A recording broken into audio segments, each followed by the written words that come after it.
Hello students, welcome to maths calculator. Start करते question number 5 from exercise 10.2।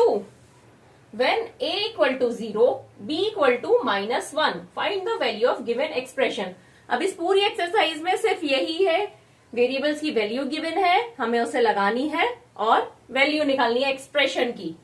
तो सबसे पहले है 2a प्लस 2b। तो a की वैल्यू है 0 प्लस 2b की वैल्यू है -1। यहां ब्रैकेट नहीं आएगा, इधर आएगा।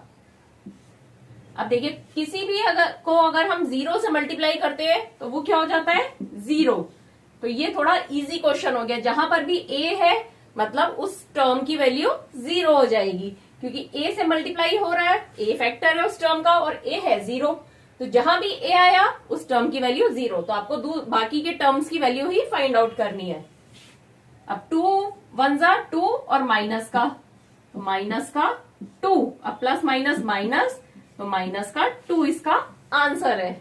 जो 2b की वैल्यू होगी वही इस एक्सप्रेशन का भी आंसर होगा। Next 2a² plus b² plus 1। अब देखिए, मैंने आपको बताया जिस टर्म में a आया उसकी वैल्यू 0 हो गई। तो ऐसा नहीं कि अब आप इसमें ये वाला टर्म सॉल्व नहीं करेंगे, आपको सारे स्टेप लिखने हैं, वरना आपके मार्क्स कट हो जाएंगे, आंसर गलत हो जाएगा। तो 2a की वैल्यू 0 स्क्वायर प्लस b की वैल्यू -1 का स्क्वायर प्लस 1।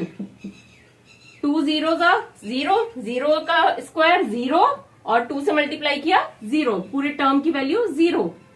अब ये प्लस 1 का स्क्वायर 1 और माइनस को माइनस से मल्टीप्लाई करेंगे तो 1, सॉरी माइनस को माइनस से मल्टीप्लाई किया तो प्लस हो गया। तो -1 का स्क्वायर क्या हो गया +1 प्लस 1। तो आंसर हो गया 2। क्वेश्चन के नेक्स्ट पार्ट पर आते हैं।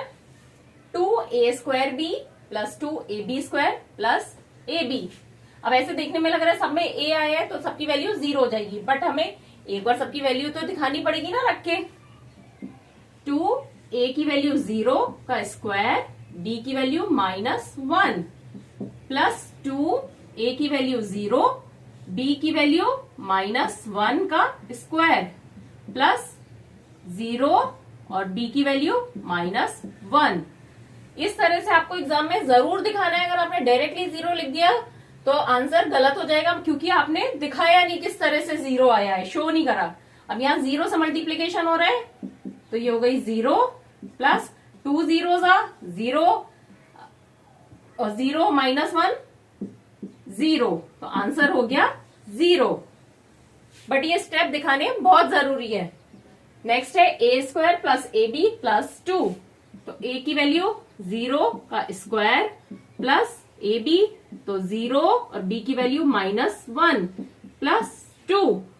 तो 0, अब 0 1 0, तो साइन से कोई फर्क ही नहीं पड़ेगा, प्लस 2 तो इक्वल टू 2।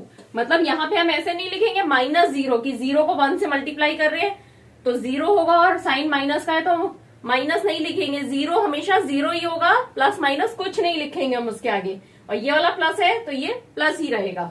तो इसका आंसर हो गया 2।